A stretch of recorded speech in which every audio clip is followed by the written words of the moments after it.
Burst mode, sometimes referred to as continuous shooting, means taking a burst of photos at once. This is usually measured in frames per second, or FPS. Listen to this camera as it takes about 8 frames per second.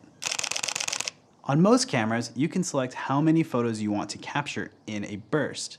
You can set as continuous high and low. I have continuous low set on 3 frames per second and my continuous high set at 8 frames per second. When I'm taking event photos, I tend to use 3 frames per second.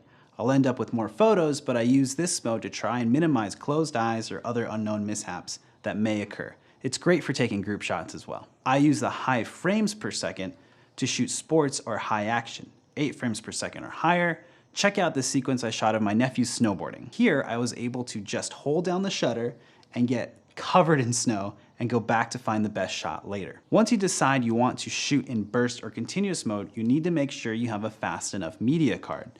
Some cards can't process the information as fast as your camera can. When your camera takes a photo, it sends that photo through its CPU processor, buffering before it's saved to your card. Most data cards will have numbers on it. That card will let you know how fast they are, such as 95 MBS. That's 95 megabytes per second. Newer cards can go as fast as 300 megabytes per second or 560 megabytes per second or higher.